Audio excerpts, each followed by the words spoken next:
ಇಂದು ನಾನು ನಾಡಿದ ಕಾರ್ಯಕ್ರಮದ ಜಾಗ ಪರ್ಮಿಷನ್ಸು ಮತ್ತೆಲ್ಲ ನೋಡ್ಬೇಕಾದ್ದು ನಮ್ಮ ಜವಾಬ್ದಾರಿ. ಸೊ ಸರ್ಕಾರದ ಪರವಾಗಿ ಇದು ಸರ್ಕಾರದ ಹೋರಾಟ, ಕಾಂಗ್ರೆಸ್ಗೂ ಬಿಜೆಪಿಗೂ ಸಂಬಂಧ ಇಲ್ಲ. ಇದು ಸರ್ಕಾರದ ಹೋರಾಟ. ಸರ್ಕಾರಕ್ಕೆ ಆಗ್ತಾ ಇರೋಂಥ ಅನ್ಯಾಯದ ಬಗ್ಗೆ ನಾವು ಕೇಂದ್ರ ಸರ್ಕಾರ ಗಮನ ಸೆಳೀಬೇಕು. ನಮ್ಮ ತೆರಿಗೆ ನಮ್ಮ ಹಕ್ಕು, ನಮ್ಮ ಅನುದಾನ ನಮ್ಮ ಹಕ್ಕು, ನಮ್ಮ ಅಭಿವೃದ್ಧಿ ನಮ್ಮ ಜವಾಬ್ದಾರಿ. ಸೊ ಇದೆಲ್ಲ ನಾವು ಜನರಿಗೆ ಮಂದಟ್ಟು ಮಾಡಬೇಕು. ನಮ್ಮ ಆಗ್ತಿರೋಂಥ ಅನ್ಯಾಯವನ್ನ, ನಮ್ಗೆ ಸಿಗಬೇಕಾದಂಥ ಪಾಲನ್ನ ನಾವು ಕೊಡಿಸ್ಬೇಕಾದ್ದು ನಮ್ಮ ಕರ್ತವ್ಯ. ಸೊ ನಾವು ಸಮಾಜದ ಋಣ ತೀರಿಸ್ಬೇಕಲ್ಲ. ಜನ ನಮಗೆ ಓಟ್ ಕೊಟ್ಟು ಕಳಿಸಿದ್ದಾರೆ. ಡಬಲ್ ಇಂಜಿನ್ ಸರ್ಕಾರ ಏನೋ ಸರಿ ಮಾಡಿ ಒಂದಷ್ಟು ಕೊಡಿಸ್ತಾರೆ ಅನ್ಕೊಂಡಿದ್ದೆ. ಒಂದ್ಸತಿ ಮಾತ್ರ ಯಡಿಯೂರಪ್ಪನವರು ಅಲ್ಲಿ ತುಮಕೂರಲ್ಲಿ ಮನವಿ ಮಾಡಿದ್ರಷ್ಟೇ. ಅದು ಬಿಟ್ರೆ ಯಾವತ್ತೂ ಒಂದಿನ ಮಾತು ಆಡ್ಲಿಲ್ಲ, ಬಾಯಿ ಬಿಚ್ಚಲಿಲ್ಲ. ಒಬ್ಬ ಎಂಪಿನೂ 26 ಜನ ಎಂಪಿ ಇದ್ರು ಅವ್ರ ಹತ್ರ, ಈಗ 27 ಆಗ್ಬಿಟ್ಟವ್ರೆ. ಅವರು ಯಾರು ಒಂದಿನ ಹೋಗಿ ಫೈನಾನ್ಸ್ ಮಿನಿಸ್ಟರ್ ನೋಡ್ಲಿಲ್ಲ, ಪ್ರೈಮ್ ಮಿನಿಸ್ಟರ್ ನೋಡ್ಲಿಲ್ಲ, ಹೋಮ್ ಮಿನಿಸ್ಟರ್ ನೋಡ್ಲಿಲ್ಲ, ಏನೂ ಇಲ್ಲ. ಬರಗಾಲ ಬಂತಲ್ಲ, ಆ ಬರಗಾಲಕ್ಕಾರು ದುಡ್ಡು ಕೊಡಿಸ್ಲಿಲ್ಲ. ಎರಡನೇದು ಆ ಕೂಲಿ ಮಾಡೋರ್ಗೂ ದುಡ್ಡು ಕೊಡಿಸ್ಲಿಲ್ಲ. ಇನ್ ಬಿಡಿ, ಇನ್ನು ಮಿಕ್ಕಿದ್ದ ಸ್ಟ್ಯಾಟಿಸ್ಟಿಕ್ಸ್ ಎಲ್ಲ ಮುಖ್ಯಮಂತ್ರಿಗಳೆಲ್ಲ ಬೆಳಗ್ಗೆ ತಿಳಿಸಿದ್ದಾರೆ. ಸೊ ಒಂದು 4-5 ಜನ ಸ್ವಲ್ಪ ಆರೋಗ್ಯದ ಪರಿಸ್ಥಿತಿ ಬೇರೆ ಇದ್ರಿಂದ 4 ಜನ ಏನೋ ಬರುವುದಿಲ್ಲ ಅಷ್ಟೇ. 4-5 ಜನ ಇಲ್ಲಿವರೆಗೂ ನಮಗೆ ರಿಕ್ವೆಸ್ಟ್ ಮಾಡ್ಕೊಂಡಿದ್ದಾರೆ ಕೆಲವರು. ಆಲ್ಮೋಸ್ಟ್ ಎಲ್ಲ ನಮ್ಮ ಪಕ್ಷೇತರ ಶಾಸಕರು ಅಸೋಸಿಯೇಟ್ ಆಗಿರೋರು ಅವರು ಎಲ್ಲ ಬರ್ತಾರೆ. ಮಿಕ್ಕಿದೆಲ್ಲ ಶಾಸಕರು, ನಮ್ಮ MLCಗಳು, ನಮ್ಮ MP ಗಳಿಗೆಲ್ಲ ತಿಳಿಸಿದ್ದೀವಿ, ಎಲ್ಲ ಬರ್ತಾರೆ. ಸರ್, ಇದು ಪೊಲಿಟಿಕಲ್ ಸ್ಟಂಟ್ ಅಂತ ಒಂದು ಪದವನ್ನ ಬಳಸಿದ್ದಾರೆ ಮಾಜಿ ಮುಖ್ಯಮಂತ್ರಿಗಳು. ಎಲೆಕ್ಷನ್ ಸಮೀಪದಲ್ಲಿ ಈ ತರದ್ದೊಂದು ಮಾಡ್ತಾ ಇದ್ದಾರೆ. ನೋಡಪ್ಪ, ನಾವು ಚಿತ್ರ ಫಿಲಂ ಡೈರೆಕ್ಟರ್ಗಳು ಯಾರು ಇಲ್ಲ, ಫಿಲಂ ಪ್ರೊಡ್ಯೂಸರ್ಗಳು ಇಲ್ಲ. ಯಾರಾಗಲಿ ಅವರು ಪಾಪ ಅವ್ರು ಹೇಳಲೇಬೇಕು. ಬೊಮ್ಮಾಯಿ ಅವರಿಗೆ ನಾನು ಕೇಳ್ತಾ ಇದ್ದೀನಿ, ನಿಮ್ಮ ಬಜೆಟಲ್ಲಿ ಸಿಂಪಲ್, ನಾನು ಬೇರೆದಕ್ಕೆಲ್ಲ ಇರಲಿ, ನಿಮ್ಮ ಬಜೆಟಲ್ಲಿ ನಾನೀಗ ಇರಿಗೇಷನ್ ಮಿನಿಸ್ಟ್ರು ಇದ್ದೀನಿ, 5,200 ಕೋಟಿ ರೂಪಾಯಿನ 300 ಕೋಟಿನ ನೀವು ಸೇರಿಸಿ ನಿಮ್ಮ ಬಜೆಟಲ್ಲಿ ನೀವು ಅನೌನ್ಸ್ ಮಾಡಿದ್ರಿ. ಯಾಕೆ ಅನೌನ್ಸ್ ಮಾಡಿದ್ರಿ? ನಿರ್ಮಲಾ ಸೀತಾರಾಮನ್ ಅವರು ಅವರ ಬಜೆಟ್ ಓದ್ಬೇಕಾರೆ ನಾನು ಅಪ್ಪರ್ ಭದ್ರಾ ಪ್ರಾಜೆಕ್ಟ್ಗೆ ಕೊಡ್ತೀನಿ ಅಂತೇಳಿ ಅವ್ರು ಹೇಳಿದ್ರು. ಅದನ್ನು ತೆಗೆದುಕೊಂಡು ನಿಮ್ಮ ಬಜೆಟಲ್ಲಿ ನೀವು ಅನೌನ್ಸ್ ಮಾಡಿದ್ರಿ. ನಿಮ್ಮ ಬಜೆಟಲ್ಲಿ ನೀವು ಅನೌನ್ಸ್ ಮಾಡಿದ್ಮೇಲೆ ಅವ್ರ ಬಜೆಟಲ್ಲಿ ಅವ್ರು ಅನೌನ್ಸ್ ಮಾಡಿದ್ಮೇಲೆ ಆ ದುಡ್ಡು ಕೊಡಿಸ್ಬೇಕಾದ್ದು ಯಾರ್ದು? ಏನು ಸ್ಟೆಂಟ್ ಆಯ್ದು? ನಿಮ್ಗೇನೋ ಬಾಯಿ ಇಲ್ಲ ಅಂದ್ರೆ ನಮ್ಗೆ ಬಾಯಿ ಇಲ್ವಾ? ನೀವು ನ್ಯಾಯ ಕೊಡಿಸ್ಬೇಕಾಯ್ತು. ಸ್ಟೆಂಟ್ ಏನು? ಮತ್ತೆ ಯಾಕೆ ನೀವು ಓದಿದ್ರಿ? ನೀವ್ಯಾಕೆ ನಿಮ್ಮ ಬಜೆಟಲ್ಲಿ ಸೇರಿಸ್ಕೊಂಡ್ರಿ? ಬೊಮ್ಮಾಯಿ ಅವರೇ, ನೀವು ಇರಿಗೇಷನ್ ಮಿನಿಸ್ಟರ್ ಆಗಿದ್ರಿ, ಚೀಫ್ ಮಿನಿಸ್ಟರ್ ಜೊತೆಗೆ ಇರಿಗೇಷನ್ ಮಿನಿಸ್ಟರ್ ಕೂಡ ನೀವು ಆಗಿದ್ರಿ. ಅವರು ಪೇ ಕಮಿಷನ್ ಅಲ್ಲಿ ತೊಂದರೆ ಆಯ್ತು, ನಾವು ಸರಿಯಾಗಿ ಹೋಗ್ತದೆ, ನಮ್ಗೇನು ಇದಿಲ್ಲ, ಅಕ್ಕಿಲ್ಲ, ಅವ್ರಿಗೆ ಬಿಟ್ಬಿಟ್ಟಿದ್ವಿ, ನಾವು ಯಾರು ಕಡಿಮೆ ಮಾಡೋಕ್ಕಿಲ್ಲ, ಜಾಸ್ತಿ ಮಾಡೋಕ್ಕಿಲ್ಲ ಅಂತ ನಿರ್ಮಲಾ ಸೀತಾರಾಮನ್ ಇವತ್ತು ಪಾರ್ಲಿಮೆಂಟ್ ಹೇಳಿದ್ದಾರೆ. ಅದು ಒಂದು ಪದ್ಧತಿ ಹೇಳಿದ್ದಾರೆ. ನಾವು ಅದ್ರಲ್ಲಿ ತಾರತಮ್ಯ ಇದೆ ಅಂತ ನಾವು ಅದನ್ನ ನಿಮ್ಗೆ ಮಂದಟ್ಟು ಮಾಡ್ತೀವಿ. ಆಯ್ತಪ್ಪ, ಬರ ಈಗ ಕೃಷ್ಣ ಬೈರೇಗೌಡರು, ಚಲುವರಾಯಸ್ವಾಮಿ ಬಂದು ರೆಪ್ರೆಸೆಂಟೇಷನ್ ಇಲ್ಲಿ ಕೊಡ್ಲಿಲ್ವಾ? ಮುಖ್ಯಮಂತ್ರಿ ಬಂದು ರೆಪ್ರೆಸೆಂಟೇಷನ್ ಕೊಡ್ಲಿಲ್ವಾ? ಎಲ್ಲರೂ ಕೊಟ್ರು. ಪ್ರೈಮ್ ಮಿನಿಸ್ಟರ್ ಕೊಟ್ರು, ಹೋಮ್ ಮಿನಿಸ್ಟರ್ ಕೊಟ್ರು, ಎಲ್ಲರೂ ಕೊಟ್ರು. ಮೀಟಿಂಗ್ ಮಾಡಿ ನಿಮ್ಗೆ ಕೊಡಿಸ್ತೀವಿ ಅಂತ ಹೇಳಿದ್ರು. ಒಂದು ಬಿಡಿಕಾಸು ಕೊಡ್ಲಿಲ್ವಲ್ಲ? ನಾವೆಲ್ಲ ರೈತರುಗಳಿಗೆ 2,000 ರೂಪಾಯಿ ಅವ್ರಿಗೆ ಅಕೌಂಟ್ ಹಾಕಿದೀವಿ. 2,000 ರೂಪಾಯಿ ಏನು ಹೆಂಗೋ ಪಾಪ ಅಜ್ಜಿಯೋ ನಿಮ್ಗೆ ಲಾಸ್ ಆಗಿದೆ ತಡೀರಪ್ಪ ಅಂತ ಸುಮಾರು 35-34 ಲಕ್ಷ ರೈತರಿಗೆ ನೇರವಾಗಿ ಅವ್ರ ಅಕೌಂಟ್ಗೆ ಹಾಕಿದೀವಿ. ಕೂಲಿ ಮಾಡೋಕ್ಕೂ ದುಡ್ಡು ಕೊಡ್ಲಿಲ್ವಲ್ಲ ನೀವು? ಬರಗಾಲದಲ್ಲಿ ಇಷ್ಟು 200 ಚಿಲ್ಲರೆ ಆದಾಗ ಏನಿದು ಸ್ಟಂಟಾ? ಇದು ಸ್ಟಂಟಾ?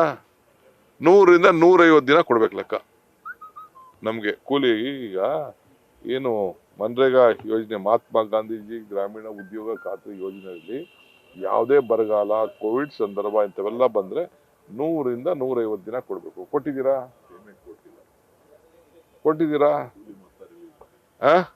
ಕೂಲಿ ಹಣನೇ ನೀವು ಕೊಡ್ಲಿಲ್ವಲ್ಲಪ್ಪ. ಇದು ಸ್ಟಂಟಾ? ಅವೆಲ್ಲ ನಿಮ್ಗೆ ಗೊತ್ತು. ಇವೆಲ್ಲ ಸ್ಟಂಟು ಗಿಂಟು ಎಲ್ಲ ನಿಮ್ಗೆ ಗೊತ್ತು. ನಾನು ಯಾರಿಗೂ ಮಾತಾಡಕ್ ಹೋಗುದಿಲ್ಲ. ನೇರವಾಗಿ ನಮ್ಮ ಸರ್ಕಾರ ನಾವು ಜನರ ಧ್ವನಿ. ಇದು ನಮ್ಮ ಧ್ವನಿಕ್ಕಿಂತ ಸರ್ಕಾರ ಜನರ ಧ್ವನಿ, ಜನ ಧ್ವನಿ. ಇದು ನಮ್ಮ ತೆರಿಗೆ, ನಮ್ಮ ಹಕ್ಕು, ನಮ್ಮ ನಾಡು ನಾವು ರಕ್ಷಣೆ ಮಾಡಬೇಕಾದ್ದು ನಮ್ಮ ಡ್ಯೂಟಿ. ಕನ್ನಡದ ಸ್ವಾಭಿಮಾನದ ಪ್ರಶ್ನೆ. ನಾವು ಬೇರೆ ರಾಜ್ಯಕ್ಕೆ ಎಷ್ಟು ಕೊಟ್ರಿ ಬಿಟ್ರಿ ಅಂತ ಈಗ ನಾನು ಚರ್ಚೆ ಮಾಡೋಕೆ ನಾನು ಹೋಗುದಿಲ್ಲ. ನಾವೇನು ತೆರಿಗೆ ಕಟ್ತಾ ಇದೀವಿ ಅಷ್ಟು ಕೊಟ್ಬಿಟ್ರಪ್ಪ ಸಾಕು. ನೀವು ಅರ್ಧ ಕೊಟ್ರೆ ಸಾಕು. 13%ಗೋ 15%ಗೋ ನಿಲ್ಸಿದ್ದೀರಲ್ಲ ನೀವು. 13% ನಿಲ್ಸಿದ್ದೀರಲ್ಲ. ಸೊ ಇಷ್ಟಿದೆ. ಅದಕ್ಕೋಸ್ಕರ ನಾವು ಬಂದಿದ್ದೀವಿ. ಕರ್ನಾಟಕದ ಎಲ್ಲ ಜನರ ತೆರಿಗೆ ಅಂತ ಹೇಳಿದ್ರಿ, ನೀವು ಇದೆಲ್ಲ ಪ್ರತಿಭಟನೆ ಮಾಡಿ ಪುನಃ ಏನಾದ್ರು ಭೇಟಿಯಾಗಿ ಅವ್ರಿಗೆ ಎಕ್ಸ್ಪ್ಲೈನ್ ಮಾಡೋರು ಇದ್ದೀರಾ? ಖಂಡಿತ ಕೇಳ್ತೀವಿ. ನಾನು ಪ್ರೈಮ್ ಮಿನಿಸ್ಟರ್ ಟೈಮ್ ಕೇಳಿದ್ದೀನಿ, ಕೊಡಿ ಸಪ್ರೇಟ್ ಆಗಿ ಅಂತ ಕೇಳಿದ್ದೀನಿ. ಚೀಫ್ ಮಿನಿಸ್ಟರ್ ಹೇಳಿದ್ದಾರೆ, ಡಿ.ಕೆ ಕೇಳಿದಾರಂತೆ, ಅವ್ರಿಗೂ ಕೊಡಿ ಅಂತ ಕೇಳಿದ್ದಾರೆ. ಕೆಲವು ವಿಚಾರ ಖಂಡಿತ ಕೇಳ್ತೀವಿ. ಫೈನಾನ್ಸ್ ಮಿನಿಸ್ಟರ್ಗೆ ಏನಾದ್ರು ಫೈನಾನ್ಸ್ ಮಿನಿಸ್ಟರ್ ಕೇಳ್ತೀವಿ. ಪ್ರತಿಭಟನೆ ಆದ್ಮೇಲೆ ತಪ್ಪೇನಿದೆ ಕೇಳ್ತೀವಿ. ನೋಡೋಣ, ಟೈಮ್ಸ್ ನಡೆಯೋದೋ ಮಾಡಿಯೋದೋ ಅಪಾಯಿಂಟ್ಮೆಂಟ್ ಎಲ್ಲ ನಾವು ಮಾಡ್ತೀವಿ. ಇನ್ನೊಮ್ಮೆ ಪ್ರಧಾನಿಗಳ ಭೇಟಿಗೆ ಏನಾದ್ರು ಸಮಯ ಕೇಳ್ತೀರಾ? ಖಂಡಿತ ಕೇಳ್ತೀವಿ. ಸರ್, ಈಗ ಪ್ರತಿಭಟನೆ ಮಾಡ್ತೀವಿ ಅಂತ ಎಷ್ಟು ಗಂಟೆಯಿಂದ ಎಷ್ಟು ಗಂಟೆವರೆಗೆ ಇಲ್ಲಿ ಪ್ರತಿಭಟನೆ ಇರುತ್ತೆ? ತಿಳಿಸ್ತೀವಿ ನಾವು. ನಿಮ್ಗೂ ತಿಳಿಸ್ತೀವಿ, ನೀವು ನೋಡ್ತೀರಿ, ನೀವು ಕಾಯ್ಕೊಂಡಿರ್ತೀರಿ, ನೀವು ನಮ್ಮ ಜೊತೆ ಇರ್ತೀರಿ. ನಮ್ಮ ಆಚಾರ ವಿಚಾರ ನೀವು ಪ್ರಚಾರ ಮಾಡಿ. ನಿಮ್ಗೆ ತಿಳಿಸಿದ ನಾವೇನು ಮಾಡೋದಿಲ್ಲ. ನೀವಿದ್ರೆ ನಾವು. ಸರ್, ಈಗ ಅನುದಾನ ತಾರತಮ್ಯ ಅಂತ ಹೇಳಿದ್ರಿ. ಇದು ಕೇವಲ ಸರ್ಕಾರಕ್ಕೆ ಮಾತ್ರ ಅಲ್ಲ, ಇಡೀ ರಾಜ್ಯಕ್ಕೆ ಆಗ್ತಿರುವಂತಹ ತಾರತಮ್ಯ. ಹೀಗಾಗಿ ವಿಪಕ್ಷದ ಶಾಸಕರುಗಳು ಕೂಡ ಜನಪ್ರತಿನಿಧಿಗಳು ಅವರಿಗೆ ಆಹ್ವಾನವನ್ನು ಕೊಟ್ಟಿದ್ದೀರಾ ಇದಕ್ಕೆ? ನಾವೆಲ್ಲರಿಗೂ ಕೊಟ್ಟಿದ್ದೀವಿ. ಇವತ್ತು ಬೆಳಗ್ಗೆ ಚೀಫ್ ಮಿನಿಸ್ಟರ್ ಹೇಳಿದ್ದಾರೆ. ಎಲ್ಲ MPsಗೂ ರಿಕ್ವೆಸ್ಟ್ ಮಾಡಿದ್ದೀವಿ, ಎಲ್ಲ MLAsಗೂ ರಿಕ್ವೆಸ್ಟ್ ಮಾಡಿದ್ದೀವಿ. ಎಲ್ಲರಿಗೂ ಕೈ ಮುಗಿದು ನಾನು ಕೇಳ್ತಾ ಇದ್ದೀನಿ. ಆಳ್ತ ಪಕ್ಷ, ವಿರೋಧ ಪಕ್ಷ, ಇಲ್ಲಿರೋಂಥ 224 ಜನ MLAಗಳು, 75 ಜನ MLCಗಳು, 28 MP, 12 ರಾಜ್ಯಸಭಾ MP ಎಲ್ಲರೂ ಬರಬೇಕು ಇದಕ್ಕೆ ಅಂತೇಳಿ ಎಲ್ಲ ಮಂತ್ರಿಗಳ ಸಮೇತ, ಕೇಂದ್ರ ಸರ್ಕಾರದ ಮಂತ್ರಿಗಳ ಸಮೇತ ನಮ್ರತೆಯಿಂದ ಕೈ ಮುಗಿದು ತಲೆ ಬಾಗಿಸಿ ಕೇಳ್ಕೊಳ್ತಾ ಇದ್ದೀವಿ. ಸರ್, ಹಾಗೆ ನೋಡಿದ್ರೆ ಕರ್ನಾಟಕದವರೇ ಏನಂದ್ರೆ ಹಣಕಾಸು ಸಚಿವರು ಇದ್ದಾರೆ, ನಿರ್ಮಲಾ ಸೀತಾರಾಮನ್ ಆಯ್ಕೆಯಾದಂತವ್ರು. ಈಗ ಅವರೇ ಈ ರೀತಿಯ ತಾರತಮ್ಯ ಮಾಡ್ತಿದ್ದಾರೆ ಅಂತ ಅನಿಸ್ತಿದೆ ನಿಮ್ಗೆ, ಹೇಗೆ ಅದು? ನೋಡಿ ಅಪ್ಪ, ಈಗ ಅವರು ಭಾರತದ ವಿತ್ತ ಮಂತ್ರಿ, ಅವ್ರು ನ್ಯಾಯ ಕೊಡ್ತಾರೆ ಅಂತ ಇದ್ದ. ಈಗ ನಾನು ಅವ್ರಿಗೆ ಹೋಗಿ ರಿಕ್ವೆಸ್ಟ್ ಮಾಡಿದ್ದೆ. ಅವ್ರಿಗೇನು ರಿಕ್ವೆಸ್ಟ್ ಮಾಡಿದೆ ಅಂತ ಬೇಕಾದ್ರೆ ನಾನು ಇವತ್ತು ಪೇಪರ್ನ ರಿಲೀಸ್ ಮಾಡಕ್ ಆಗ್ತಾ ಇರಲಿಲ್ಲ. ಅವರು ಓದ್ ಬಜೆಟ್ ಸ್ಟಾರ್ಟಿಂಗ್ ಹೇಳಿದೆ, ಅವ್ರು ಓದ್ ಬಜೆಟ್ ಅವ್ರು ಪಾಸ್ ಮಾಡ್ಕೊಂಡಿರುವಂತ ಬಜೆಟ್ನ ಅದನ್ನ ರಿಲೀಸ್ ಮಾಡಲಿಲ್ಲ ಅಂತಂದ್ರೆ ನಾವು ಸುಮ್ಮನೆ ಕೂತ್ಕೊಳಕ್ ಆಗ್ತದ? ಹೇಳಿಯಪ್ಪ. ಬೊಮ್ಮಾಯಿ ಕೇಳ್ಬೇಕು ನೀವು ಮರ್ಯಾದೆ ಕೇಳ್ಬೇಕು. ನೀವು ನಿಮ್ಮ ಟಿವಿ ಹೋಗಿ ಕೇಳ್ಬೇಕು. ಸ್ಟಂಟ್ ಅಂತ ಹೇಳ್ತಿರಲ್ಲಪ್ಪ, ನಿನ್ ಬಜೆಟ್ ಅಲ್ಲಿ ನೀನು ಓದ್ದೆ, ಸೆಂಟ್ರಲ್ ಗೌರ್ಮೆಂಟ್ ಈ ಸ್ಕೀಮ್ ಎಲ್ಲ ಕೊಡ್ತಾ ಇದೆ ಅಂತ ನೀವು ಓದ್ಲಿಲ್ವಾ? ಕೇಳ್ಬೇಕು ನೀವು. ಹೋರಾಟ ಇಲ್ಲಿಗೆ ಸೀಮಿತವಾಗಿರುತ್ತಾ ಅಥವಾ ಎಲ್ಲಾ ದಕ್ಷಿಣದ ರಾಜ್ಯಗಳನ್ನ ಒಂದುಗೂಡಿಸ್ಕೊಂಡು ಮತ್ತೆ ದೊಡ್ಡ ಪ್ರಮಾಣದಲ್ಲಿ ಹೋರಾಟ ಮಾಡೋ ಪ್ಲಾನ್? ನೋಡಿಯಪ್ಪ, ಈಗ I am limited to Karnataka. ಅವ್ರವ್ರ ಹಕ್ಕು. ಈಗ ಕೇರಳ ಅವರು, ಈಗ ನನ್ಗೆ ಬರ್ತಿದ್ದಂಗೆ ಯಾರು ಹೇಳಿದ್ರು ಕೇರಳ ಅವರು ಬರ್ತಾ ಇದಾರೆ 8ನೇ ತಾರೀಕು ಅಂತ. ಎಲ್ಲ ಹೋರಾಟ ಅವ್ರವ್ರು ಮಾಡ್ತಾರೆ.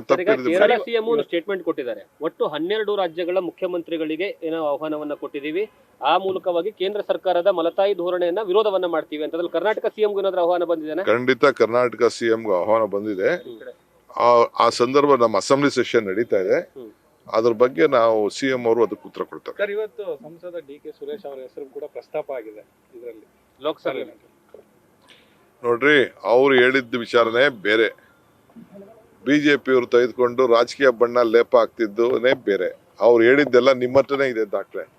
ನೀವೇನು ಹೇಳಿದ್ದಾರೆ, ಅವ್ರು ಏನು ಹೇಳಿದ್ದಾರೆ ಅಂತ ಕ್ಲೀನಾಗಿ ಕರೆಕ್ಟಾಗಿ ಇಂಗ್ಲೀಷಲ್ಲಿ ಟ್ರಾನ್ಸ್ಲೇಟ್ ಮಾಡಿರೋ, ಹಿಂದಿಲಿ ಟ್ರಾನ್ಸ್ಲೇಟ್ ಮಾಡಿ ನೀವು ತಿಳಿಸಿ, ಆಮೇಲೆ ನೋಡೋಣ. ನ್ಯೂಸ್ ಫಸ್ಟ್, ನಿರ್ಭೀತಿಯಿಂದ ನಿಮ್ಮ ಪರವಾಗಿ.